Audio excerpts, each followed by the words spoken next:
네, 오순절 후 8번째 주일입니다. 벌써 이제 시간이 굉장히 빠르다는 게 느껴지는데요. 네, 날짜로는 7월 10일이죠. 11일이죠. 18일이죠. 죄송합니다. 네, 오늘 7월 18일 오순절 후 8번째 주일에 예배의 자리에 나오신 여러분 한 분 한 분을 우리 주 예수님의 이름으로 환영하고 축복합니다. 오늘은 오늘의 성서일과 복음서 본문인 마가복음 6장을 본문으로 말씀을 전하고자 하는데요. 성서일과 본문을 보니까 오늘 본문이 두 개로 나뉘어 있더라고요. 두 부분으로 나뉘어 있는데 한 부분은 마가복음 6장 30절에서 34절, 그리고 다른 한 부분은 마가복음 53절에서 6장 53절에서 56절로 이렇게 두 부분으로 나누어져 있었습니다. 좀 특이하죠. 본문이 두 부분으로 나뉘어 있고 중간에 두 부분 사이에 중간에 빠진 부분이 있잖아요. 그 빠진 부분이 그러니까 35절에서 52절인데요. 그 빠진 부분 35절에서 52절이 뭔지 궁금하지 않으세요? 네, 저는 궁금했습니다. 그래서 얼른 제가 찾아봤는데요. 찾아보니까 그 중간에 빠진 부분이 뭐였냐면요.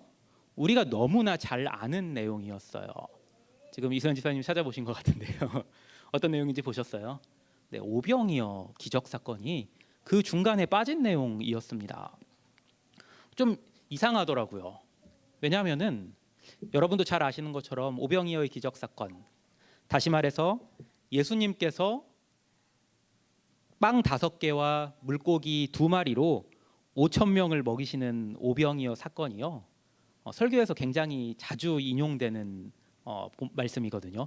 죄송한데요. 여기 이쪽으로 조금 와주시겠어요? 왜냐하면 제가 그 온라인으로 예배드리시는 분들 위해서 카메라로도 봐야 되는데 제가 시선이 자꾸 계신 쪽으로 가가지고 이렇게 중앙 쪽으로 앉아주셔야지 화면을 보시는 분들도 제대로 보실 수 있을 것 같습니다. 전 집사님도 죄송한데 조금 뒤쪽으로 가주시면은 제가 원래 이제 다 한 분 한 분 보면서 설교를 하거든요.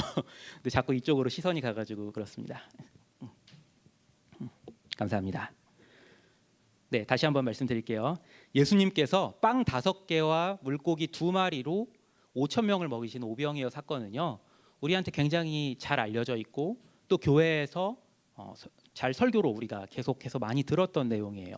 그만큼 중요한 내용이니까 강조가 됐을 텐데 오늘 본문은요, 그 내용만 딱 빼놓고 오병이어 사건 내용만 딱 빼놓고 그 앞 내용, 그 뒤 내용만을 본문으로 하고 있는 거예요. 그래서 이게 무슨 조화지라는 생각을 하면서 이렇게 기도했습니다. 하나님께서 저로 하여금 그리고 제 설교를 들을 로고스 교회 교인분들로 하여금 무엇을 발견하게 하시려고 오병이어 사건을 딱 떼놓고 그 앞에와 그 뒤에를 성서일과 본문으로 주셨습니까? 그렇게 기도하면서 본문을 천천히 시간을 들여서 묵상을 했습니다. 그러면서 발견하게 된 내용을 가지고 제가 오늘 설교를 하려고 하는 건데요. 오병이어 사건 직전에 있었던 일, 그러니까 오늘 본문의 전반부 부분에서는 이런 내용으로 시작합니다. 첫 절을 제가 읽어드리겠습니다. 사도들이 예수께 모여 자기들이 행한 것과 가르친 것을 낱낱이 고하니 이르시되 너희는 따로 한적한 곳에 가서 잠깐 쉬어라 하시니 이는 오고 가는 사람이 많아 음식 먹을 겨를도 없음이라. 권사님 들어오시니까 제가 힘이 됩니다. 네, 오늘 본문 이전에 마가복음 6장 7절부터 13절을 보시면요, 예수님께서 12제자에게 권능을 주셔서 어떤 권능을 주시냐면요, 귀신을 제어하는 권능을 주셔서 12제자들을 여러 지역으로 파송하는 장면이 나옵니다. 그래서 그렇게 예수님으로부터 권능을 받은 12제자들이 각기 지역으로 흩어져서 여러 지역으로 흩어져서 많은 귀신을 쫓아냈고 그리고 많은 병자에게 기름을 발라서 고치는 장면이 나옵니다. 물론 복음을 전파하면서 하나님 나라의 복음을 전파하면서 그런 일을 했죠. 그들이 그 12제자들이 이제 그렇게 긴 여정을 마치고 돌아와서 예수님께로 와서 자신들이 행한 일을 하나하나 보고하는 겁니다. 그것이 바로 오늘 본문 전반부의 시작입니다. 제자들이 예수님의 파송을 받아서 떠났을 때 뭐 많이 준비해서 떠난 게 아니었습니다. 사실 하나도 준비 안 하고 떠났어요. 아무것도 들지 않고 떠났던 긴 전도 여행에서 제자들은 몹시도 지치고 힘들었을 겁니다. 그때 제자들이 어땠을까를 생각하는데 제 20대 때의 모습이 떠올랐습니다. 제가 20대 때 어떤 특별한 여행을 한번 떠난 적이 있는데요. 교회 몇몇 선후배들과 함께 전도 여행을 떠났습니다. 근데 그때 떠난 전도 여행을 우리가 뭐라고 이름 붙였냐면요. 거지 전도 여행이라고 이름 붙였어요. 거지 전도 여행. 그러니까 어떻게 들리세요? 저희가 그때 거지 전도 여행이라는 이름으로 전도 여행을 떠난 이유가 있었습니다. 아무것도 없이 떠났던 이 마가복음 6장 7절부터 13절 사이에 나오는 제자들의 전도 여행을 본받자. 그 생각으로 저희도 제자들과 마찬가지로 손에 아무것도 안 들고 돈 한 푼도 안 들고 먹을 것 하나 안 들고 아무것도 없이 몸만 떠나서 전도 여행을 시작했습니다. 아직도 그때 기억이 생생한데요. 이동을 해야 되잖아요. 전국 전역을 누비기로 했으니까 이동을 해야 되잖아요. 걸을 수는 없잖아요. 카풀을 하는 거예요. 이 박스, 그 쓰레기통 같은 데서 주운 그 골판지 박스에다가 그 사인펜으로 써요. 지금도 썼던 그 지역 이름이 생각나서 그대로 말씀드리면은 춘천, 크게 춘천이라고 쓰고요. 도로로 나가가지고 이렇게 들은 겁니다. 박스를 들고 지나가는 차들한테 이렇게 흔드는 거예요. 그러다가 서면은 그 차를 타고 이동했습니다. 그렇게 해서 전국 전역을 이제 겁도 없이 20대의 젊음으로 누볐는데요. 그렇게 차 태워준 사람한테 당연히 복음을 전하고 그 다음에 또 차에서 내려서 길을 걸으면서 만나는 사람들에게 또 복음을 전하고 그러다가 배가 고프잖아요. 그러면은 염치 없이 또 밥을 줄 수 있는 사람을 찾습니다. 그리고 그 사람에게 복음을 전하고 그렇게 전도 여행을 저희가 했었습니다. 그렇게 하고 나서 집에 돌아왔는데요. 정말 녹초가 됐습니다. 집에 들어오자마자 쓰러졌다는 표현이 맞습니다. 침대까지 갔나도 모르겠어요. 그냥 쓰러져서 그냥 정신없이 잤던 기억이 있습니다. 정확히 며칠 동안 그렇게 전도 여행을 했는지는 정확히 기억이 안 나요. 근데 아마도 지금 어렴풋한 기억으로는요. 일주일이 채 안 됐던 것 같아요. 그랬는데도 그렇게 피곤하고 그렇게 힘들었습니다. 그런데 제자들은요. 그보다 훨씬 오랜 시간 그리고 훨씬 더 열악한 여건 속에서 거지 전도 여행을 계속했을 겁니다. 얼마나 힘들었겠습니까? 저는 20대였는데 제자들은 아마 30대들도 있었을 거고 더 나이가 많은 사람들도 있었을 거예요. 얼마나 힘들었겠습니까? 그렇게 예수님께로 돌아와서 좀 쉬려는데 그들을 찾는 사람들이 너무 많아서 음식 먹을 겨를도 없었다고 오늘 본문은 말씀합니다. 제자들이 귀신을 쫓아내고 병자들을 고쳤다는 소문이 너무 널리 퍼져서 그 소문을 듣고 사람들이 몰려든 거예요. 돌아온 제자들에게조차요. 그런 제자들을 예수님께서 안쓰럽게 보셨던 것 같습니다. 예수님께서 오늘 본문을 보시면 뭐라고 말씀하시나요? 너희는 따로 한적한 곳에 가서 잠깐 쉬어라. 예수님께서 쉬란 말씀 잘 안 하실 것 같은데 제자들이 얼마나 피곤했는지 그 제자들을 보고 잠깐 쉬라고 그렇게 말씀하시는 거예요. 한적한 곳으로 가라고. 그래서 제자들이 잠깐 쉬고 욕이라도 할 요량으로 배를 타고 한적한 곳으로 갑니다. 그러자 어떤 일이 일어나냐면요. 이런 일이 일어납니다. 이에 배를 타고 따로 한적한 곳으로 갈새 그들이 가는 것을 보고 많은 사람이 그들인 줄 안지라. 모든 고을로부터 도보로 그곳에 달려와 그들보다 먼저 갔더라. 웃음이 나오시죠? 예수님과 제자들이 배를 타는 걸 보고 배가 도착할 곳을 예측해서 미리 사람들이 배를 앞질러서 그곳으로 달려가서 배가 도착하기를 기다린 겁니다. 엄청난 끈질김과 열심이죠. 물론 일부는 그러다가 곧 돌아갔을 것입니다.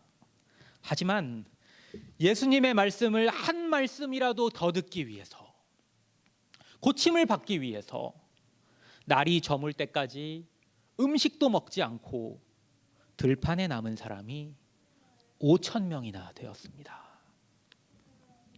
오병이어 기적은요, 그렇게 끈질기게 날이 저물 때까지 끝까지 남은 이 5천 명에게 일어납니다.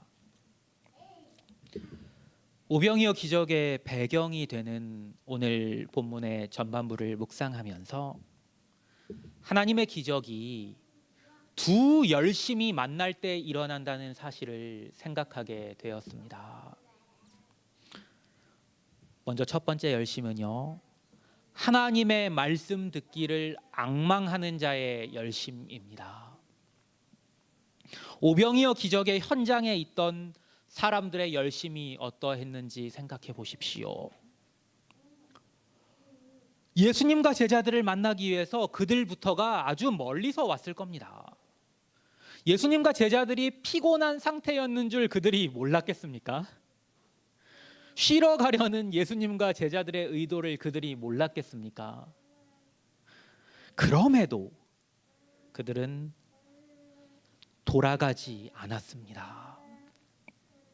오히려 쉬기 위해서 배를 타고 갔던 예수님과 제자들을 쫓아서 달려갑니다.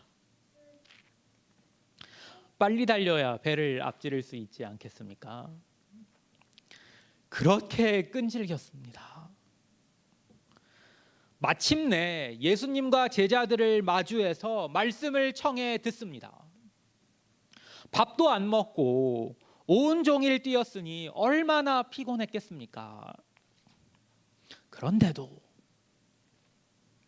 날이 저물 때까지 그들은 말씀을 계속해서 듣기 위해서 들판을 떠나지 않습니다.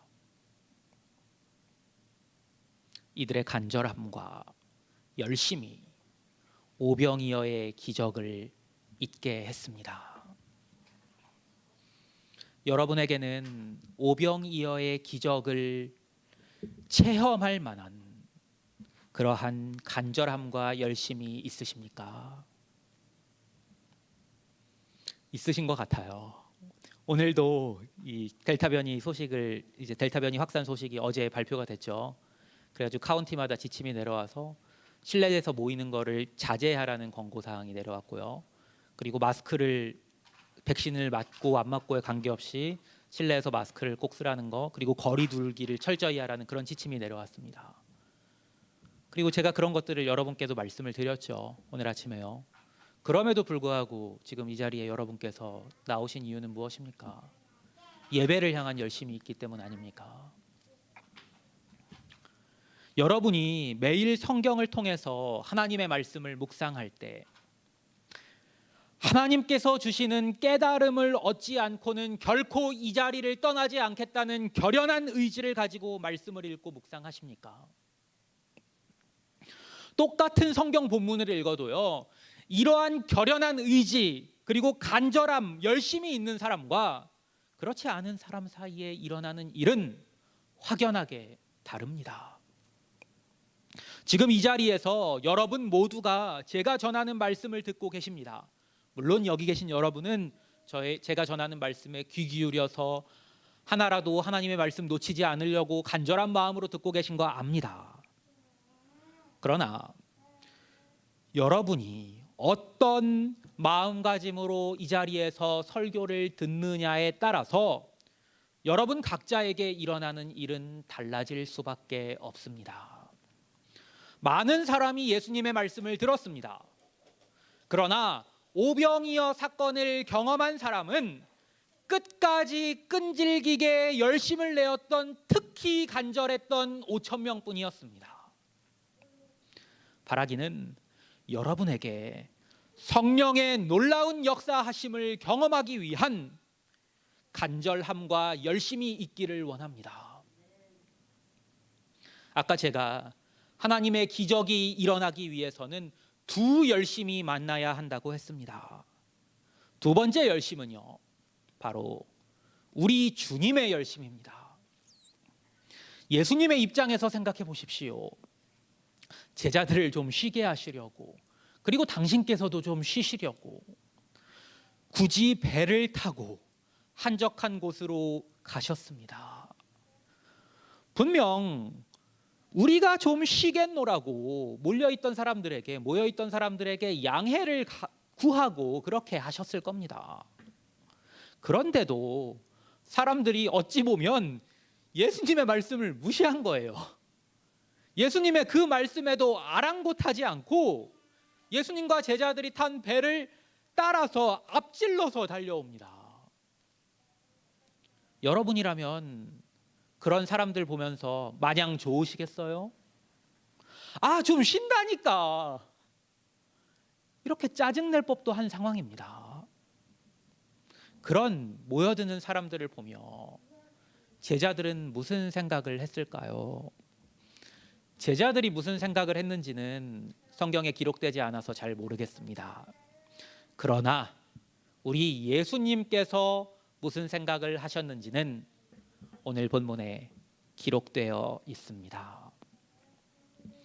예수께서 나오사 큰 무리를 보시고 그 목자 없는 양 같음으로 인하여 불쌍히 여기사 이에 여러 가지로 가르치시더라.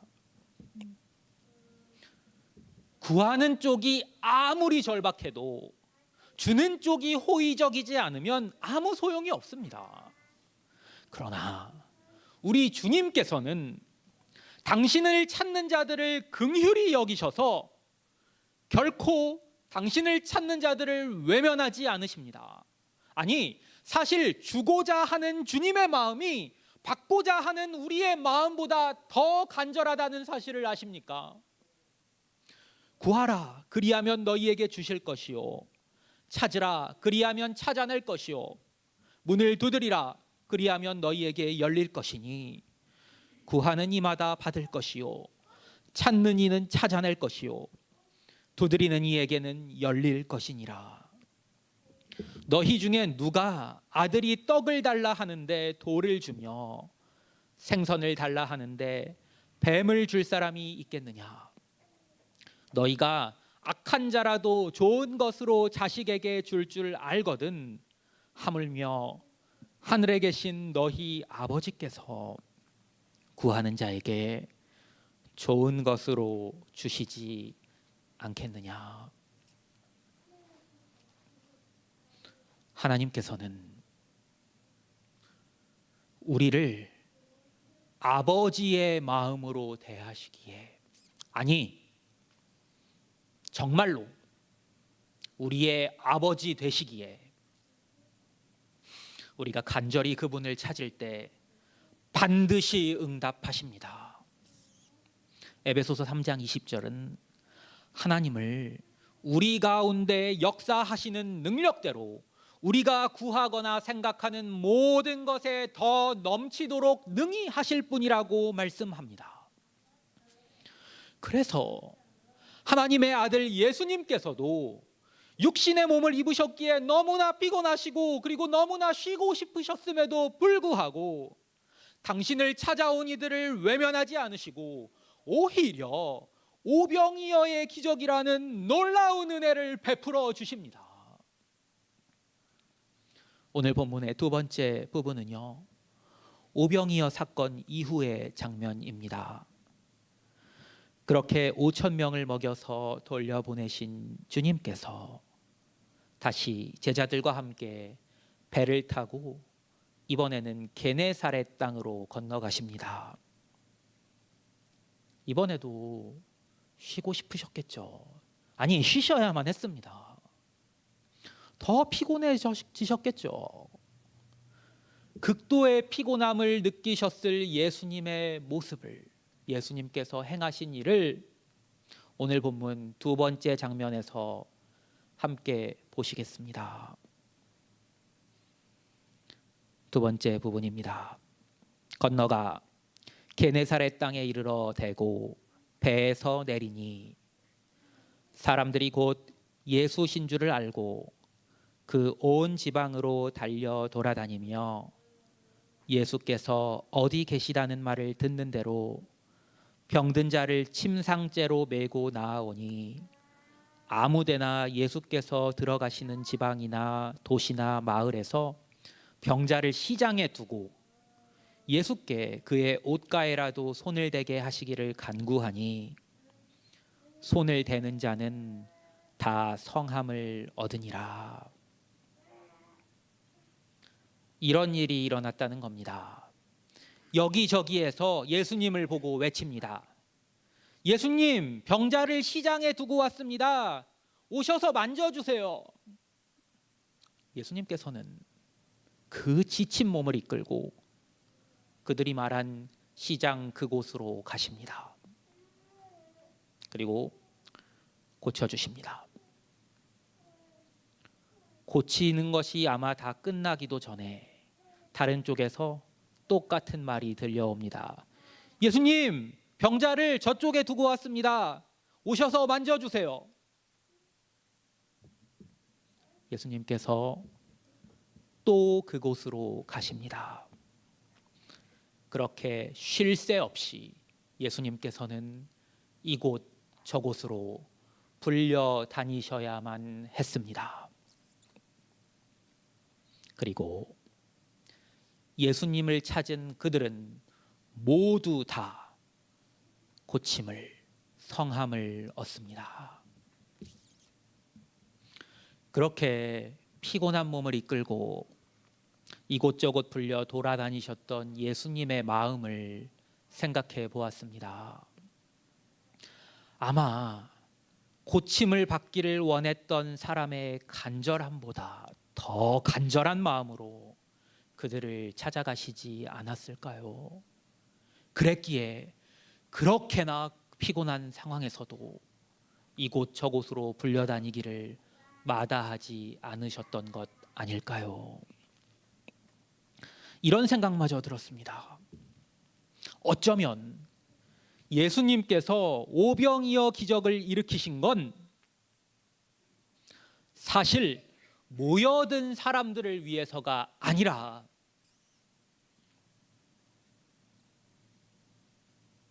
그분 당신을 위한 것이 아니었겠는가. 모여든 사람이 줄여 있기는 했겠죠. 그러나 줄여서 죽을 정도까지는 아니었을 겁니다. 그럼에도 예수님께서는 그들의 배고파하는 모습을 견디지 못하셨던 것 아닐까요? 그래서 요구하지도 않았는데 그들에게 떡과 물고기를 먹이시기 위해서 오병이어의 기적을 일으키셨던 건 아닐까요? 그들의 배고파하는 모습을 견딜 수 없어서요. 당신을 찾는 자들에게 좋은 것을 주고자 하시는 예수님의 마음이 너무나 커서, 아니 너무나 간절해서 그분께서는 당신을 찾는 사람보다 오히려 더 열심을 내신 겁니다. 우리 주님께서는 지금도 우리에게 좋은 것을 주시기 위해서 열심을 내고 계십니다. 그래서 당신께 손을 내밀고 손을 벌리고 구하는 자, 찾는 자를 찾고 계십니다. 너 내가 좋은 것으로 주고 싶은데 왜 구하지 않니? 왜 찾지 않니? 이렇게 안타까워하십니다. 사랑하는 여러분, 여러분을 향한 주님의 열심을 생각하시며 열심을 내주시지 않겠습니까? 우리 주님은 결코 인색하신 분이 아닙니다. 오히려 우리에게 좋은 것으로 주시고 싶어서 안달이 나신 분이십니다. 육신의 몸을 입고 그 피곤하신 중에도 그러셨는데 하물며 영으로 역사하시는 지금은 어떻겠습니까? 우리 주님께 날마다 열심으로 간절히 매달려서 주님께서 열심으로 주시는, 우리의 열심보다 더 큰 열심으로 주시는 풍성한 은혜를 경험하시는 여러분 되시기를 우리 주님의 이름으로 간절히 축원합니다. 기도하겠습니다. 함께 기도하겠습니다.